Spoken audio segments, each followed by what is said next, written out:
have to give a big shout out to the staff at the Goldstein Museum. Not only are they movers and shakers of the highest degree, but compassionate and inquisitive. And I just feel so grateful that they were able to host the Hamilton exhibition, which some, if not many of you have seen. Thank you. Better, better, better. Okay. So yeah, just that staff is amazing and really thinking about design in a 360-degree way for all of the communities that they serve, the students that they serve, the collections that they have. So thank you. Thank you so much. Thanks also for my students for being here. You guys rock. And I'm beyond thrilled to introduce you further to my friend and colleague and hero, Mark Simonson. So he and I have, and his family, Pat hired me, his wife Pat hired me in 1993 for my first teaching gig here at the University of Minnesota. And that was in the College of Journalism. And I told her that I was qualified to be a teacher at the university level because I came from a printing family. I knew how to set type and I worked at a Boy Scout camp. And so obviously those things, they just all go together. I'd been aware of Mark's work in a variety of capacities, though I didn't know Mark personally. We got to meet each other in 2003 at TypeCon here in Minneapolis. And for the students in the group, I want to say to you, any conference, any AIGA event, anytime you get a chance to do any design programming, I really urge you to do that because you never know who you're going to meet. You never know who you're going to get a chance to shake hands with and get a chance to talk to more. So this is also me saying to you, please feel free to interrupt during our conversation. Feel free to ask lots of questions when we're finished. All right, thanks. Mark has designed 355 typefaces and counting, 35 families. About roughly 30, 35 families. Those 355 are broken up into families. Understood. I love the macro and the micro of that because when we think about a typeface design, we think about it not only as 26 characters of the alphabet plus punctuation plus all the other stuff that goes with that. You think about it on a much more global way. And so the notion that a design of a typeface could then be expanded into a family is part of what I'm in awe of in your career. So let's kick it off. So in 2000, I want to say 2014 was when I had asked you to consider a drawing for us as part of the wood type legacy project. And sorry, I had seen the early drawings of the Konop typeface, and it seemed like it had evolved as a fully formed concept. And so what was great was I had the pleasure of seeing the pencil sketch of that face, and it seemed to me like it was fully formed when I saw the sketch. But that's also my naivete. And so do you have faces that come to you all at once, or is it a circuitous path? Can you describe that a little bit? Yeah. I think the one I always like to talk about is a typeface I designed in around 2000 or so called Coquette. And that was actually a case where the idea just seemed to tumble out of my head onto the paper. I don't know exactly where the idea came from. It was just maybe because of things I'd seen when I was young growing up. On hindsight, I can point to certain typefaces or certain logos like the Rolleiflex camera logo, or maybe some neon signs I saw, or typefaces like Coquette. Not Coquette. Pavel and Upright Scripts. But this is an early sketch of it here. For a catalog I was working on at the time. This is back in the 90s.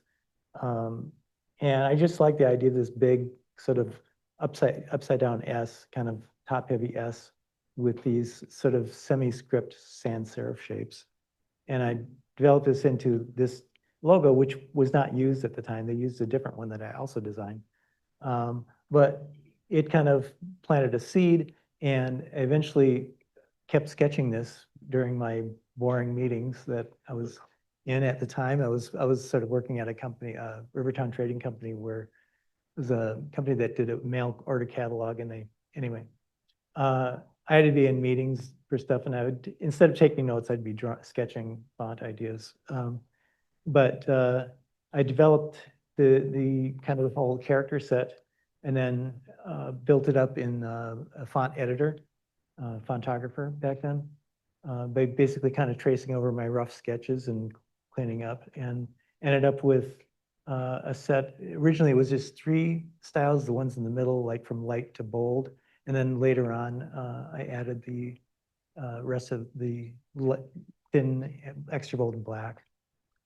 But that was an example of a idea that just kind of came out of nowhere, seemingly. I was just idly sitting in this meeting, drawing these letters, and it's just like, oh, I like that. Like, where'd that come from? And it turned into a font. Other cases are maybe a little bit more deliberate. Like in the case of my Proxima Nova, which is the most popular font that I've designed, I was deliberately trying to do something of a sans serif that combined, say, it was a cross between, like, say, Helvetica and Futura, where it had kind of the modern sensibilities of Helvetica, but with the geometry of Futura. Nice. Yeah. So was there a particular letter, because we're looking at Coquette, was there a letter that gave you trouble in this face? Not really. I mean, if you look at some of the earlier sketches, I don't know if you can see, but in some of those sketches, the capital A was not very developed, and you can see some other sort of attempts at different shapes for some of the, especially the capital letters. But those I tend to work out over time by just looking at what works best when I'm actually designing the font. And if you get lazy, you can just include both of them in the font. Nice. As you worked on Coquette, we looked at the Signals logo. Do you have favorite words that you go to when you're testing an idea? Yeah, it tends to be sort of stream of consciousness. For some reason, I seem to start out with the word entry. I don't know why. Entrance, entry, those letters, they just seem to be my go-to thing when I'm sketching. But like I noticed with Coquette here, I think I was using words like roasted fresh daily and things like that. And because I guess I imagined that it would be used with like coffee or food or, something like that. So cool. So City Pages and Minnesota Public Radio were important clients and employers for you early on. Did you also work for Utne Reader? Yeah, well, we can back up a little bit. Sure. Just out of school, I worked at a small advertising art studio, but I was only there for a little while because in 1977, I got a job working for Metropolis, which was a weekly magazine or newspaper in Minneapolis that lasted about a year. And at first I was doing freelance illustrations for them. And so this is my first illustration for them, for a piece called Dr. Heal Thyself. And I sort of started doing things like caricatures. Here's Sylvester Stallone as Rocky. But their production manager left to work at the U, of all places. And I became sort of a production manager there and also kind of assistant designer. And so I worked there for about a year, and then even got in an article about type in the magazine for this kind of feature page that they put at the end. And ended up going to, around the same time, when that folded, I worked on a little kind of vanity press thing called Machete with somebody I used to work with, and designed this logo. But I think the thing I'm pointing out here is like I was always doing into letter forms and designing letter forms and stuff like that, even before I was a type designer. This is an example of a page from Machete. But I kind of veered into magazine and publication art direction and freelance for Minnesota Monthly back in the early 80s. Nice. Yeah, very early 80s. Is that your script? I didn't do the script. That was Warren Hansen. Oh, yeah. Did that. He designed the format before I started working on it. But this is a good example of a cover where I loved using type and working with type. And so they made this gigantic type on the cover. Both of those, Machete and Ambassador and Minnesota Monthly, led to me getting a job at an in-flight magazine that was based in St. Paul, and TWA Ambassador, where I worked a couple of years doing layouts like this. And while I was there, I redesigned the logo. They had this logo, sort of loopy logo from the 70s, and we thought we needed something more 80s, I guess, and more up to date. And so I developed a bunch of ideas, and then we kind of focused in on the one in the corner over here. And then this is the final artwork I'm holding there, that you can see how big it is. All done with pen and ink and photostats and stuff. And that's how it turned out on the covers. But this is the kind of work I was doing in the 80s. I also was assistant art director. Like I said, I was assistant art director at Ambassador. This is one of the covers I designed there. And these are the sorts of page layouts I was doing. Again, really having fun playing with type a lot of times. That's what I loved about editorial design. And then I ended up getting a job at Minnesota Monthly for working for NPR and doing Minnesota Monthly full time, but I also get to do lettering sometimes and layouts. This is one of my favorite here. And then also Utney Reader kind of freelance at the same time. I was just kind of working on a lot of different publications, but these are a couple of covers I designed for them. Sorry, what year is this one from? This is from around 85, 86, I think. And what year did you move to start your freelance career here? So I started at Metropolis in 77. And so this is like 77 through the 80s kind of. I was working on magazines. Nice. And then the job at Minnesota Public Radio sort of spun off into another job where they made a mail order company called Rivertown Trading Company to raise money for the network. And they had a catalog called Wireless. Well, let's see. I also did this while I was at Minnesota Monthly, which was these packages. And the Wireless catalog was used to sell things like that. And I developed the format for this and designed the logo and stuff. And it was all stuff for public radio related stuff. But I did several logos for the Wireless catalog. And here's actually the Signals catalog logo I did instead of the other one I showed before. And I was also designing, I think I designed over 200 audiobook packages while I was there. So this is like in the 90s. And I want to insert one thing here, and that is for those of us who have never made a key line before. A key line is the board that you would paste everything onto and have it photographed and prep it for printing. And what I appreciate as I look at these is the conversations between you and the illustrators, you and the type companies that you're speccing type from, you and the printers. That was a pretty important, you had to be hand in glove in terms of collaboration. Sure. Yeah, it's interesting because when I was at most of the jobs I was at, other than that first one at Advertising Art Studio, I tended to be setting my own type. Yeah. So at Minnesota Monthly and NPR, they didn't have a huge budget for type. And so we had an in-house typesetting machine, and I did all the headline setting myself. Nice. Either with Letraset or by cutting out letters and pasting them up and things like that. What was the typesetting system? CompuGraphic. CompuGraphic. Yeah. Again, So, a cool machine, but yeah. yeah.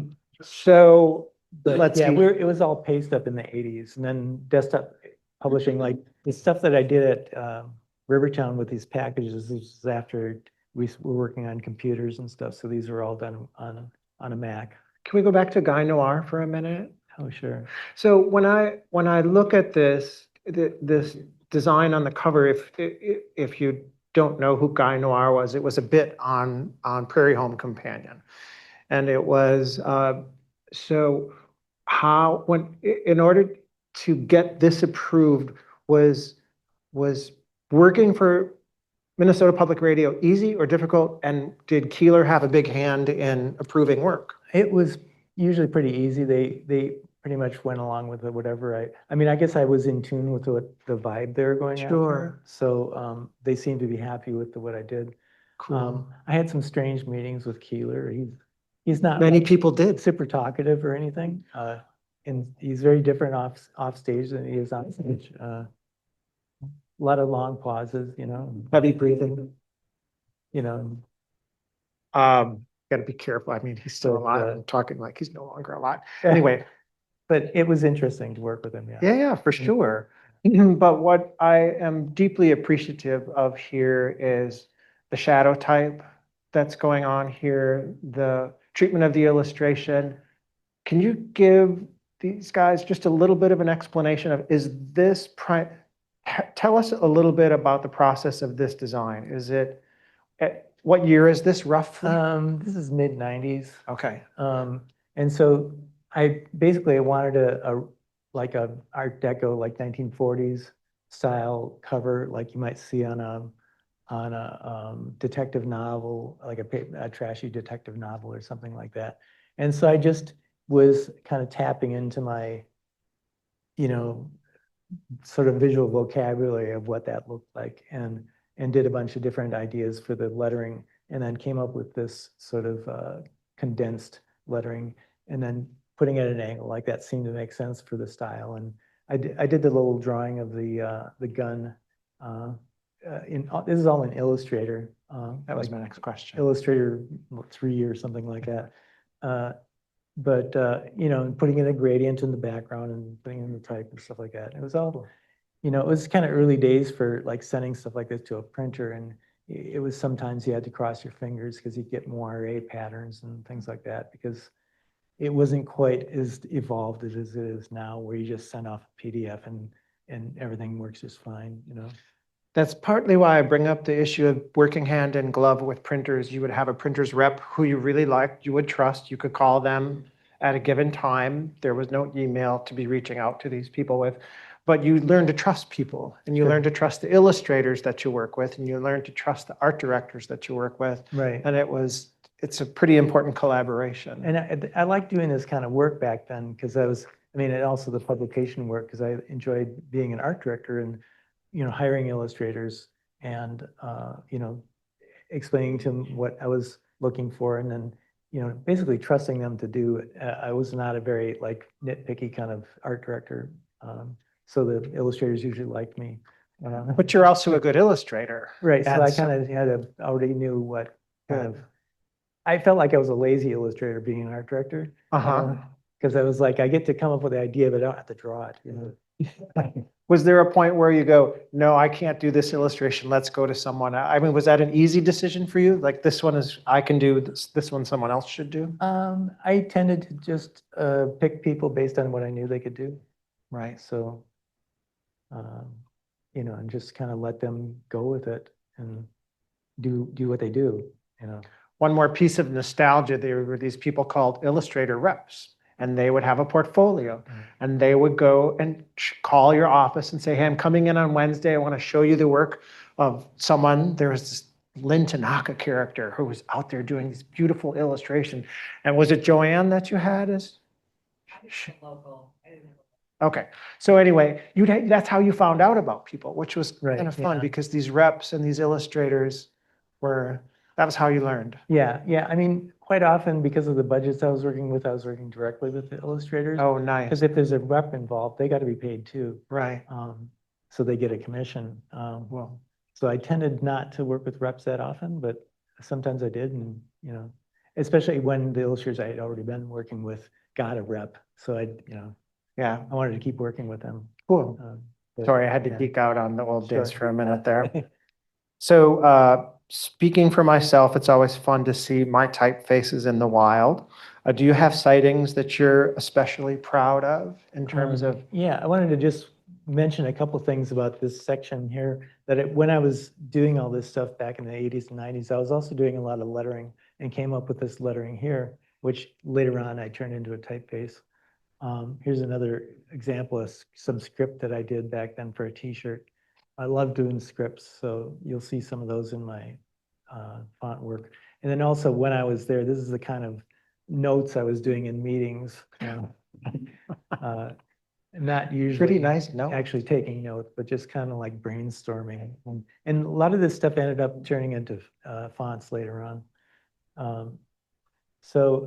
Here's some, I started seeing sightings. My first typeface was called Felt Tip Roman, based on my own handwriting. Mhm. And it was released in the early 90s.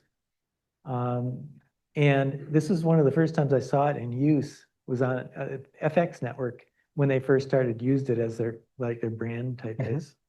And so I happened to get a snap a picture of it actually on broadcast TV when we were at a hotel somewhere. And you had a camera hand. Right, but over the years I've collected, these are all like from the 90s, stuff I collected that had the font on it, covers of magazines.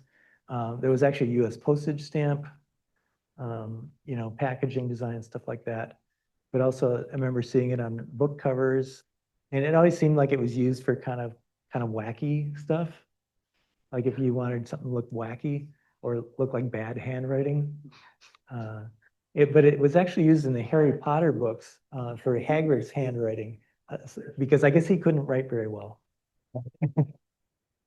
But it's so legible. Yeah.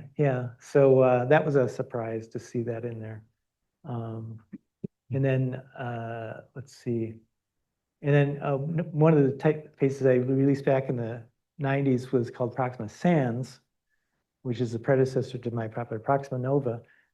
It didn't get used a whole lot, but in 2002, they redesigned Rolling Stone magazine. The designer was Matthew Ball, a British designer, and he used Proxima Sans as the sans serif throughout Rolling Stone magazine for a few years. So it was kind of, I thought that was pretty cool. I made the cover of Rolling Stone. There's a song, Yeah. right? There's a song. And this is these are sort of chronological, but this is a typeface you don't see that much of, one of my early ones from around 2000 called Blakely. And this is one called Refrigerator that is also from around that era, but I expanded much later. It even has like Cyrillic and Greek letters. But it seems to pop up a lot on book covers. So whenever I go into a bookstore, I can almost always find a new cover that I see it on. Seems to be certain types of books, like kind of political histories and things like that. It seems to go with certain genres, I guess. And then this is Coquette in use. Target used it for a while in their Archer Farms stuff. I don't think they still do, but these. And then Caribou Coffee used it for a while, for a little bit for their Christmas promotion. This is a book cover. This is a case where I actually bought the book because I thought, okay, I got to buy this book. So I probably lost money on that too. There's a three-dimensional sign in New York City somebody found. And I was in Paris a couple of years ago and found this. It's just a little cafe called, basically it means in French, it means like, like no place or like nowhere else or something like that. So that was pretty cool. It's even in Paris. So, and then another typeface I did around 2003 was called Mostra, based on Italian Art Deco lettering. And that showed up in the Academy Awards in 2005 on the floor with all these people standing on it, which is pretty cool. I thought, okay. And then, but this again is when I've been seeing a lot on book covers, especially the last few years. It was used for this book cover, which is pretty popular. This is from a few years ago, but I have to admit, like when I go into a bookstore nowadays, it's not usually to buy a book.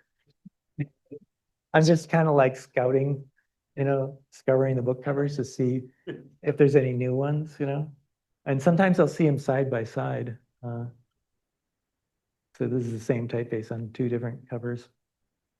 And it was used for a whole series of Mary Higgins Clark books. This is one of my favorites. And here's somebody sent me a museum, some graphics from a museum exhibit in Spain. And the designer actually sent me this and showing how he'd use the font. Nice. Here's on a bookshop. And this is the largest I've ever seen any of my type used. So this is on the side of a building. Those letters are, I would say, about 8 feet tall, maybe 10 feet tall. So I don't know what point size that is. And this was kind of cool. Got used on this Sonny and Cher video set. They used it for both the British and French versions of the Great Bake Off, British Bake Off show. I've got the French one here. I don't have the British one, but they've been using that for like 10 years, more than 10 years. This is another one, cool one. I thought an Italian designer using my like faux Italian lettering. So, and it's even used at the Tipoteca Italiana in Italy. So, which both of us have been there. I don't think it's just because they know me. The director told me he liked it.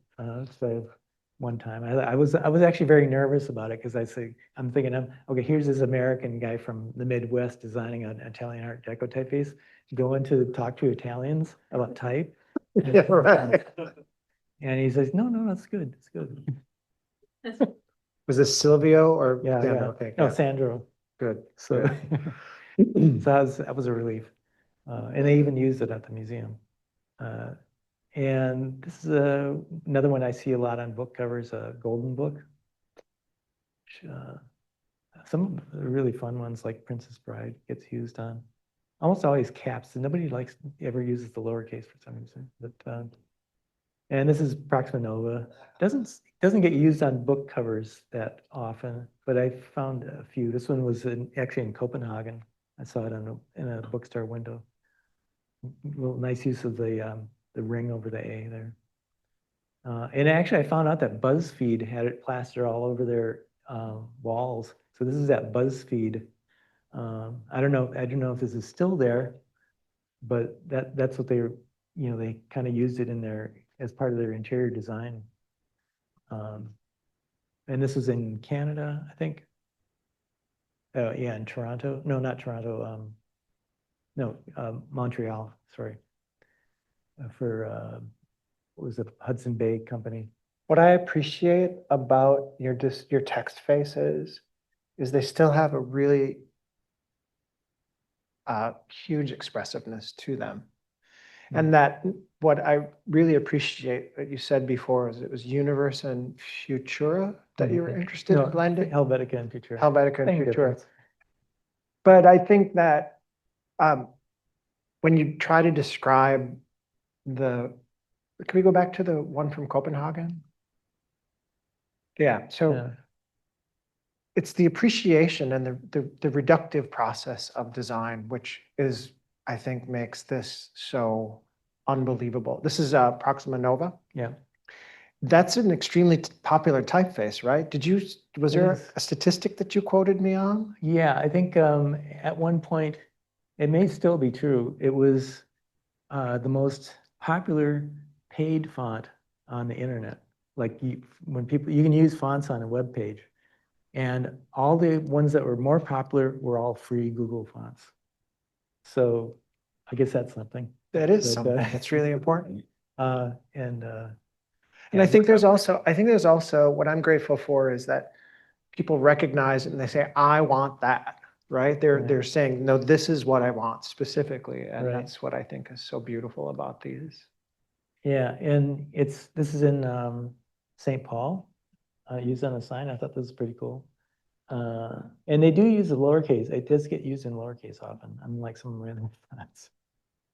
This is at Seward Co-op in Minneapolis. They used it. They've been using it for at least 10 years there, isn't it? Yeah. It was like one of the first places it was used. And they use it all over the store. So that's pretty cool. And it's been used on some TV show logos, The Americans. I don't know if anybody remembers that show. Really great show. And also Black Mirror.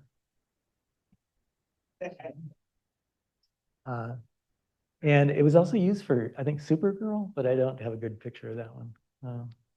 But it's also used on DuckDuckGo. So if you go to DuckDuckGo, that's all in Proxima Nova.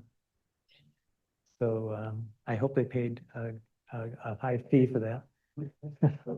I don't know who's, I think Monotype sold them that. So we should talk about license. Can we just say a few things about licensing? So when Mark and I would have conversations about certain type designers are very proprietary and restrictive about what you can and can't use a typeface for. And I had an illegal usage of one of my, or not a legal purchase of the typeface. They hadn't bought it. And so we had a conversation about it, and we were discussing, there's one particular attorney in the US who's really good at chasing down illegal type use, and he does his job extremely well. But when I approached you with this topic, you had a really interesting response. Yeah, I'm not crazy about chasing after violators, especially if it's a high profile one. I know some type designers, some people who sell fonts, they want to charge it based on, like, if it's a like a prominent use, they want to charge more. Like, so if you use an ad campaign or like on a TV show logo or something like that, or some kind of promotional thing, they want to try like upsell that. They want to charge more for that. And I always thought, well, this is stupid. I would pay somebody to do that, to use my fonts that way. Yeah, you know? right?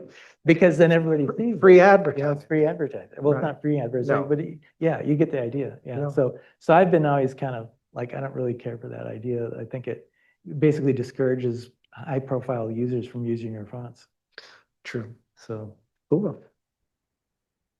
Should we go on to the next and then question? I got one more thing. This is like one of my like, you know, what do they call that? Achievements, you know, that video game, like yeah, achievement unlocked, right? I got into the New York Times Magazine as in this thing where they listed popular typefaces. The obvious choices: Times New Roman, Arial, and Proxima Nova. So, you know, I guess they made it. So, yeah, a friend of mine sent me that. I was like, oh wow, okay. You've arrived. Yeah. Okay, you can go on. Okay. So when you designed the Konop typeface for Hamilton Wood Type and Printing Museum, can you describe how and why you incorporated the printing process into the design? Yeah, well, the whoops, I got a couple more. Let's see, we'll skip over these. Unless you don't want to. Stop, sag on, please. Almost done. There we go. Okay. So, yeah, I mean, the original idea was I wanted to do something. When you asked me to design a wood typeface, I wanted to do something that wouldn't have existed, wouldn't make any sense back when wood type was current, when it was just like an ordinary thing that everybody used for printing posters and stuff. And I thought, well, one of the least likely things they would have done back then is a monospace font, because you're just wasting wood. Right. You're trying to like use the wood as efficiently as possible. And so you basically just have the letter and you don't have any space around it.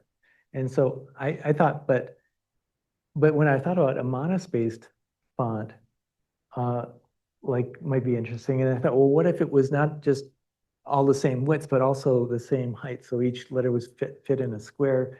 And that way you could rotate the letters. You could, basically make patterns with the letters.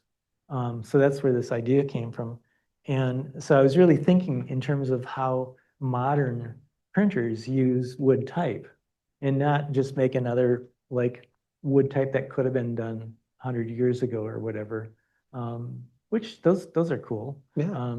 And there's been some really beautiful ones made in the same program.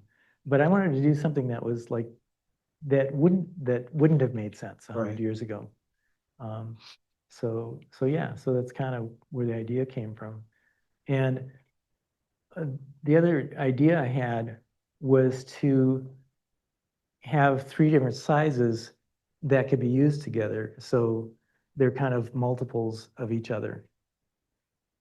So that was the other part of it. And here's like, I think that one of the early sketches of it, and then this is kind of how it evolved. This is all drawn on an iPad. But anyway, yeah, it started out more kind of like cobble or something, like kind of an Art Deco almost. Not Art Deco, but ended up going with more kind of a Gothic. Can you go back one? Yeah, So what I'm really looking at here is the X and the Y. right. It terms was of the those X and the Y that terminals? were driving this idea. Right, right. And then the V as well. And then back to the next slide. Yeah, Good. That's really cool. yeah. So in this case, the capital I also doubles as an H, and the M and the W are actually the same design, just rotated. And you can kind of play around with the letters to get different effects. Are we looking at pen? This is hand drawn. This is hand drawn on an iPad. Nice. I scanned some graph paper with the Okay. background, so I Oh. could pretend to work on graph paper. Good. And what software on the iPad? Procreate. Procreate. Okay, Yeah. cool. So this is some photos I've got of people working on the type. They're doing trimming, I guess. I don't have any actual pictures of the router cutting the letters or even the patterns, but yeah, here's Georgie, who is one of the type cutters there. I think she's the head type cutter, right? She is. She's the daughter of a guy named Norbert Brilski, who was a type cutter for the original Hamilton Company going back to the 1962. And so Norb was, sorry, quick sidebar. He basically taught us to use the pantograph again, and as an octogenarian coming in to the museum on a weekly basis and explaining, okay, this is what you have to do in order to make a pattern. And so what you're looking at here is George sorry, I only had one with her eyes closed, but it's such a beautiful photo, it didn't matter. But the thing that's standing up, these are the patterns. Right, so there's the patterns. Yeah, these are the patterns used to cut the type. And so using the pantograph machine, which we can talk about in a minute, you're using the big letters to cut the small letters of a type. And yeah, here's a sort of close-up. And I don't know, a few more. This is a proof that you did when you were testing it out. Little sample things that you're making. Some used Konop. Nice. And here's the 3 sizes, and this is, I think, one of the design problems that I ran into with it is that normally with wood type, the letters go right up to the edge, like the top and the bottom. Right. But I wanted to have overshoots because normally with typefaces with round letters, they kind of go above and below the cap line and the base line in order that so they look like they're the same size as the rectangular letters. And I wanted to have that in the font. So I convinced them to actually have a little margin around the letters. But when you have 3 different sizes, that presents a problem because if you use the same pattern and just shrink it down, the margins also get smaller. So then they don't line up with each other if you set them together. which I guess the solution would have been to not have a margin, but No, but it's cool because it presented, let's go, can we go back? Let's go back. Good. No, let's go to the multicolor there. oh, the multicolor one? Yeah, there. So from where you're sitting, you can see how the O drops below the baseline of the P. This is what we call an overshoot, and above the K in the O. And so it's the optical illusion. And so the other thing that I'm really appreciative of is we're thinking about digital type standards using analog equipment, which is like my happy place. So as we think about the aesthetics of this, and let's go back one slide. So as you see here, that space that Mark is referencing from the bottom of the K to the bottom of the block, as he said, it wasn't done. It was just, whether it was from an efficiency standpoint, they weren't thinking about these overshoots. And It so was wasteful, I think. Sorry? It was wasteful, I think. Yeah, right. And also right. made it harder to use the type, I think. Harder to use the type. And so what I'm grateful for and learned so much about in this process was watching how and figuring out how we could make 150-year-old machines compensate for these Right. things. Yeah. And then also side bearings. And so we're having to factor in the space. When you put two ends together in traditional typesetting, those letters would kiss. But you can add spacing between them to compensate for that letter spacing. But what this did was you had made all those decisions and built it in. Right. Yeah, and it was also part of the design challenge was that it's a very bold typeface, and getting all the letters to have a kind of a uniform color to them so that some of them don't appear lighter or thinner than others. And so there was a lot of thought put into that in terms of the design. You can kind of see here, and like on some of the letters like the E and the R, the middle stroke is much thinner than the outer strokes. And that's all just to try to get that same amount of black into each letter, which is usually a challenge with a monospace typeface, a fixed width typeface anyway.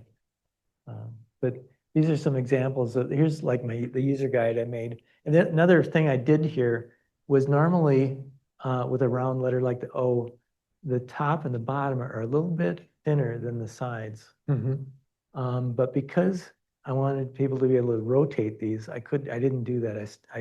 That was one sort of normal kind of cheat that you do that I just didn't do it in this case because I wanted the flexibility of not having an up or down on each letter. And so the same with letters like the S. So the S always looks slightly upside down, no matter which way you put it, because the top and the bottom are identical. Normally with a typeface, the top of the S is a little bit smaller than the bottom of the S. The top of the B is a little bit smaller than the bottom of the B. It's the same thing with an H, right? We would normally have a slightly skinnier crossbar. Yeah, so it was skinnier crossbar, and also, but because it had to double as an I, those are all exactly the same. Right. And also the like the crossbars that are like halfway, like in the E, usually those are like slightly above center so that they look balanced. But in Konop, they're geometrically in the center. And it's just because I wanted that rotation possibility in the font. So just kind of showing you some ideas here about how how the font works, how it going in different directions. And then this is the size thing I was talking about, how all the margins line up for the three different sizes. This blew my mind when we started typesetting it because we did laser cut tests of it, and then it was hard. Yeah. So this was my big concept. So and people seem to be taking to it. Yeah, for sure. And here's how, actually the digital version, which you can buy from P22 has actually alternate letters, so you can rotate the letters right in place. Like you can just select, like turn 90 Oh, degrees, nice. turn, flipped around. So you can just, if you have the open type stuff in your design program, you can do that right in the font. And it comes in three different sizes, and recommends that you use them at these 3 different sizes. But of course, nobody does that. They just Say more Are about you? that, please. Could you just, the different sizes, different uses? with that. The decision to design them, if you're gonna, for the audience, can you explain what your intent was for how a designer should use them? Like if you're using it at a given size, you would, Right. Well, you can kind of see it in this example at the bottom of that page there, is that they're designed to fit. In fact, I did some examples, I think. Yeah, here's the 4 different fonts that you get when you get the digital version. But let's see.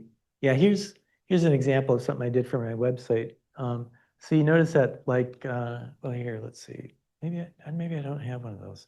But you can see that the smaller type, I don't know, it fits, it's all kind of modular. So like if you have 2 rows of the largest size, it's the same as 3 rows of the next size smaller, and the same as 4 rows of the next size smaller.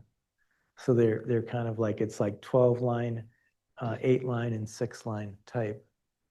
So you can kind of, kind of fit them together kind of like a puzzle. but the letters design. themselves are the same shape. It's the side bearings that change. Well, the right? side bearings, right. The side bearings are consistent no matter what the size is, Got it. but relatively they get larger as it gets smaller, Okay, cool. if that makes sense. Well, it does because we had to cut it, but I should say George had to cut it, Yeah, but she's a rock star, so that was fun. yeah. No, You just follow the pattern, right? but what I appreciated was the play. You were anticipating usage Right. and having fun with it. So rotation, by virtue of it being a perfect square, always a perfect square, that gives you, you're suggesting a way of playing with it, or Right. you're enabling a way of playing with it, Right. which I thought was really phenomenal. Right. So I do have some examples of it in use, and you can see in this one, they did use the small size taking up the space of 1 character with 4 characters there. So that's exactly what the kind of thing I was thinking about. Cool. Let's see. And this was a political campaign that I saw on Fonts in Use, I think, or someplace. I don't remember where I saw it, but they got the idea. They're using it just kind of the way I imagined it. With the letters lining up vertically and horizontally in kind of a locked up form. They used it for typographics, which is a type conference last year, New York City. And this was pretty cool. They used it on the outside of the building. This is at the Cooper Union in New York. And it was like, I mean, this is again a very large use of my typeface, but it's a whole city block just about long. I kind of combined the photos into one montage at the bottom there. But I was pretty happy when they decided when they chose it for that. Nice. There's actually, I think, 2 or 3 other typefaces mixed in there. I don't know what their names are, though. So anyway, that's Konop. Anything else about Konop you want to know? No. You just leapt back and forth in a really meaningful way from an old machinery to new machinery. Yeah, and I like the fact that it works so well with, like, it's like the thing about wood type compared to like digital type. Actually, using the digital font in some ways is harder to use than the wood type version of it, because with the wood type version, you've got a flat, the press bed, and you can just put the letters wherever you want. There's no baseline that you're following. Like if you want to rotate one of the letters, if you want to move them around, you can just do that. It's just like, playing with blocks. And I thought the design would lend itself to that kind of play. on the press. And it seems like people have embraced that Yeah, and that it's popular with a lot of printers. it's But I magnificent. can see also like, even digital designers, they're able to work with it, but they haven't been quite as adventurous with it, I don't think. So, Any interest in doing a lowercase version? no. I think that's probably impossible Um, if you think about it. Any other slides to share? Otherwise, we can open it up to questions. Yeah, no, we can do that. I've got one more question that you had planned about. I think we blended them in terms of the sizing scheme. Oh, no, there was one about my failure with ITC. The which? The ITC thing and. Oh, yeah, yeah. Typeface. Let's jump into that. Yeah, so I think you were, I can't remember what the question you were suggesting now. It was about like just the process of like failing, Right. And when I got the bug or the idea to be a type designer back in the late kind of mid 70s when I was at those jobs like at that advertising art studio and stuff like that.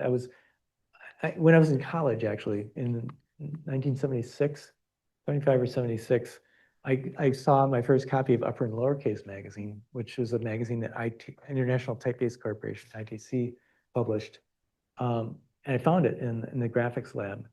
And it was just the coolest thing I'd ever seen because I was already kind of a font geek at that time. And it was all about type.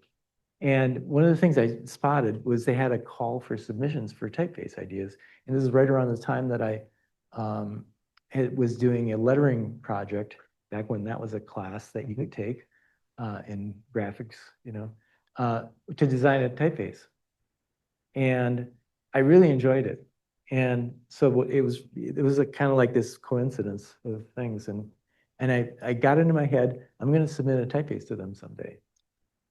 And a few years later, in '78, I think, well, here's the call to entry thing, call for submissions that was in the magazine. And you can see it's like they pay like $1,500 for each style or something like that. And then plus royalties on top of that if it's accepted, and all this stuff. And so I set to work and had a bunch of different ideas. And I settled on this one idea. And these are some of the sketches I was doing, probably when I was supposed to be working.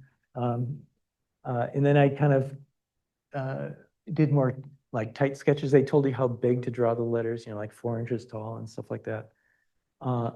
And kind of worked out the whole design. This is like some tests of different weights. These are like kind of more final drawings that I ended up using to create. I basically wanted to set some type in it. And so I wrote a letter that it was going to be my cover letter to them and counted all the letters. So I knew how many letters I would need. And then I made this paste up. I basically took photostats of all those kind of letters that I drew, put them on a paste up. And then I made my own rub down type with this image and transfer thing that 3M used to make. Bane of my So there's like, you make a orthographic negative and then burn it on like a plate burner type thing. And you end up with like rub down type. Mm-hmm. And I use that to set this letter. It's like I think it's 48 point type. And then it's embarrassing to me for people to see this now because I'm so full of myself. This is like this, they were just gonna fall over when they saw this, like this is the greatest typeface design I ever saw. And then I shrunk that down, added the heading at the top. This is a paste up, and then mailed that off to them along with they wanted like one character that was like what your final art would look like. So that's what the ampersand is there.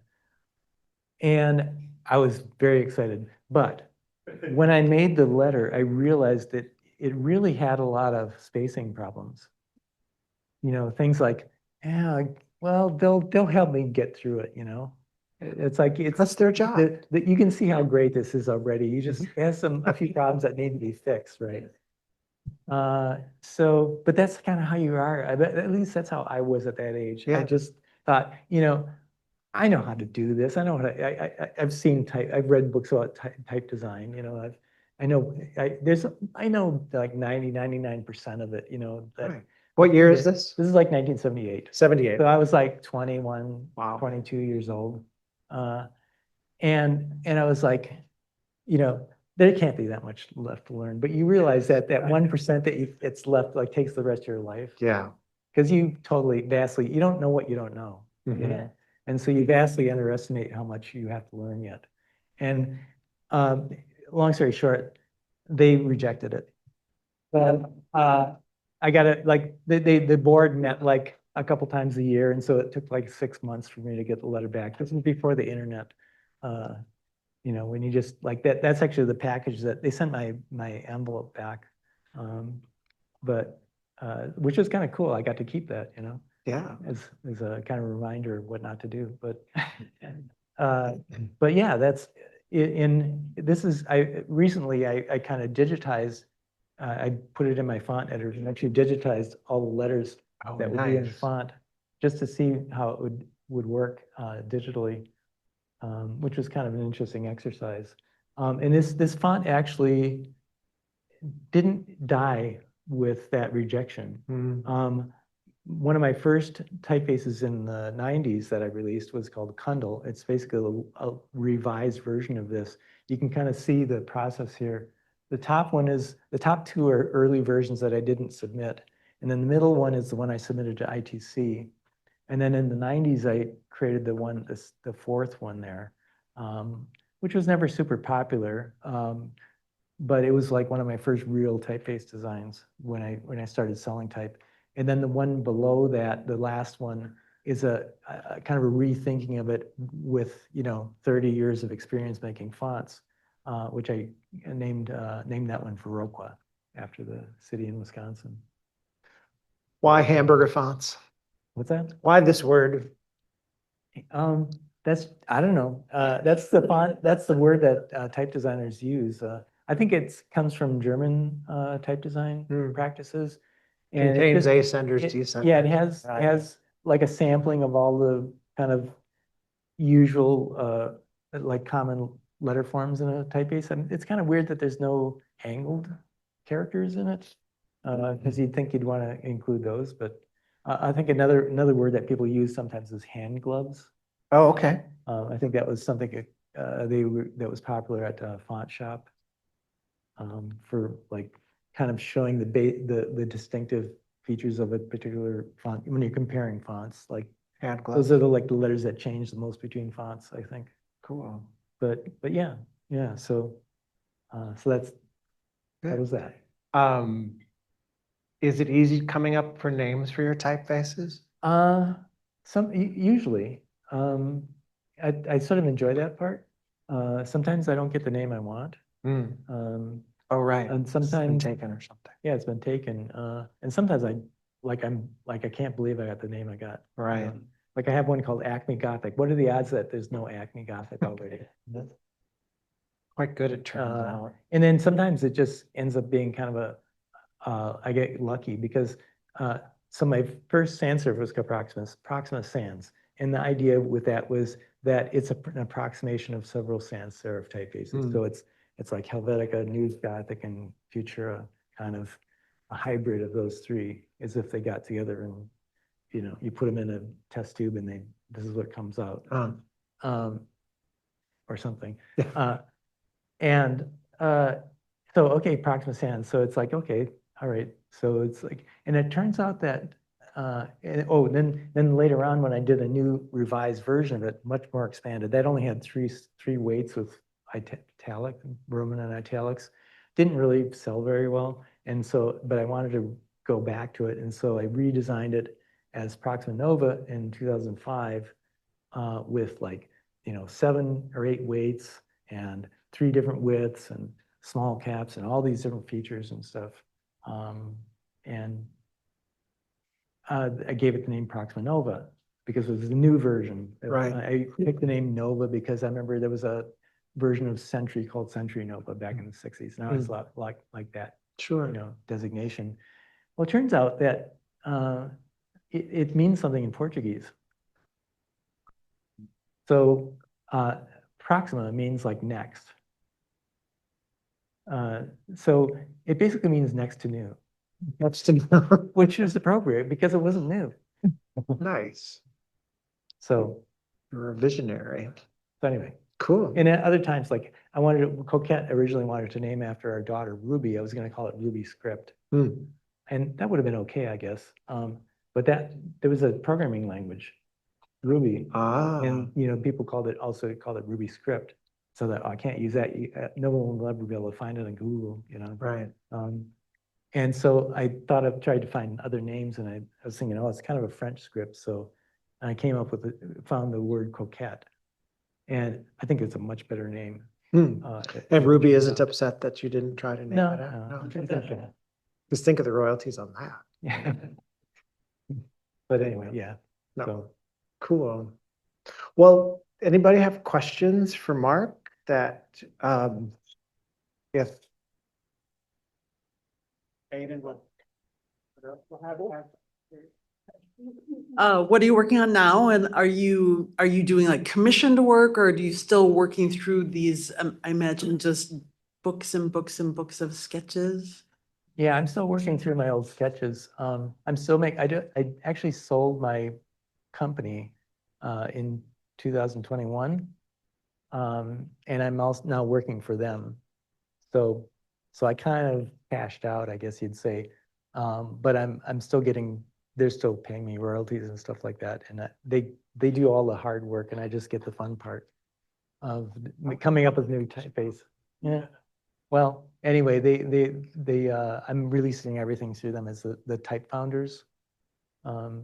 Anyway, so I've been releasing, like the last few years, all of my fonts have been released through that. And I'm kind of still working through my bottom drawer kind of. And the one I'm working on now is a serif display typeface based on an idea I had in like the late 70s, I want to say. Kind of a little bit like Times, a little bit like I don't know, Arrow, if you know that typeface. There was a typeface called Arrow back in the 70s. But it's kind of a very refined kind of Roman, meant to be set pretty tight and stuff like that. And plus an italic. So that's what I'm working on now.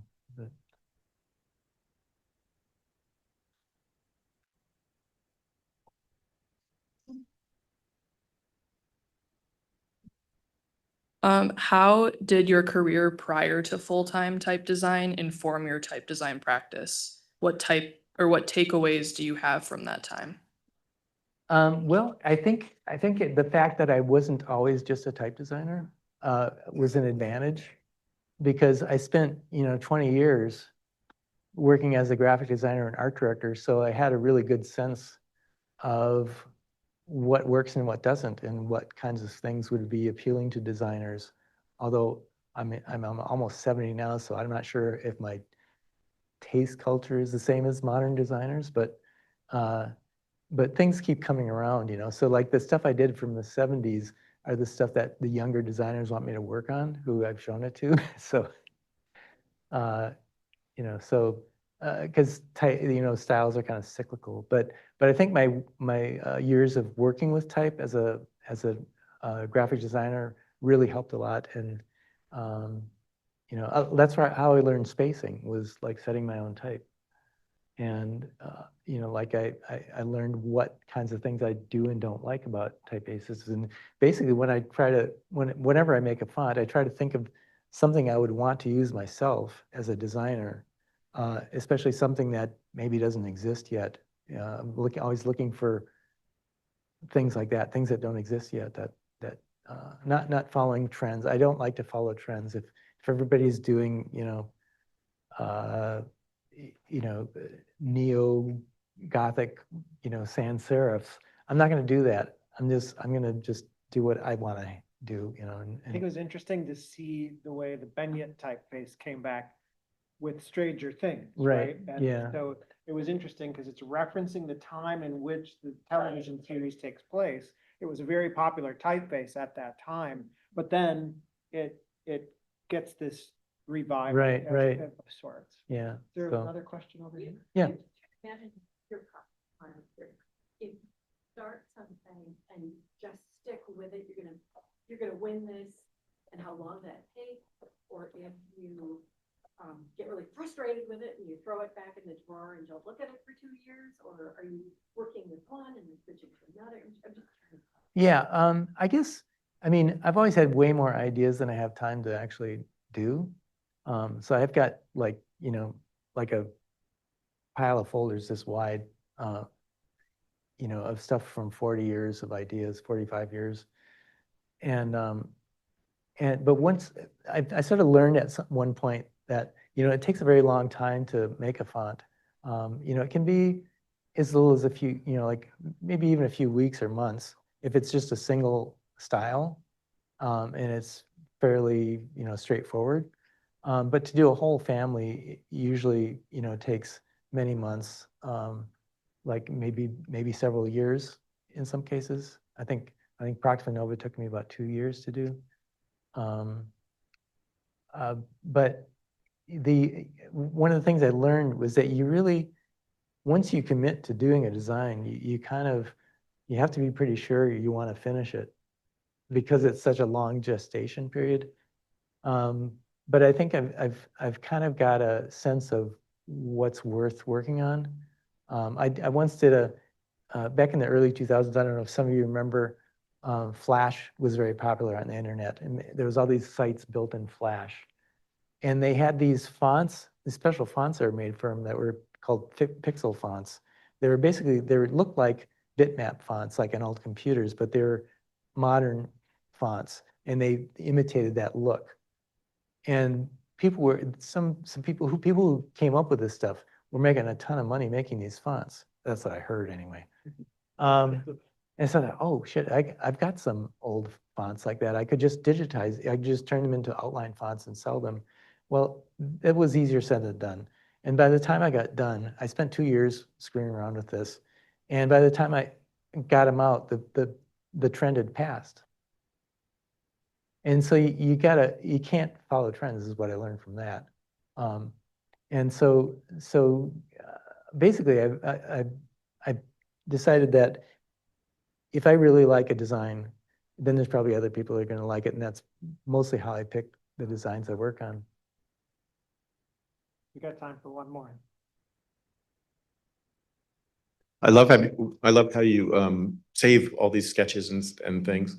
From what we saw, from what we saw, a lot of your sketches seem to be like contours, like the outlines of Right. and not filled in or Right. filled in later, as opposed to like pen written strokes and that sort of thing. Sure. As a font editor, you're working with contours, but do you feel like that's sort of your tendency when Yeah, you're sketching too, is to kind of just think about the outside of the it always letters?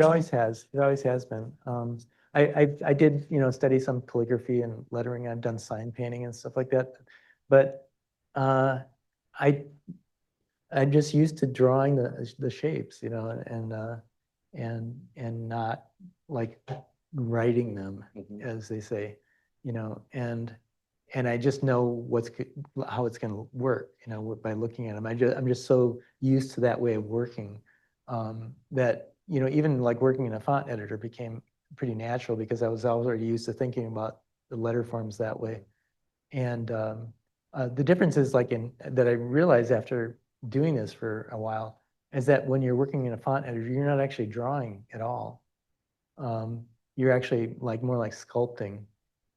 You're sort of doing two-dimensional wireframes, you know, like you're sort of pushing the wires around, you know, to get the shape you want. But it's the same kind of eye-hand sort of coordination. But yeah, I've never been that good at like brush lettering or calligraphy.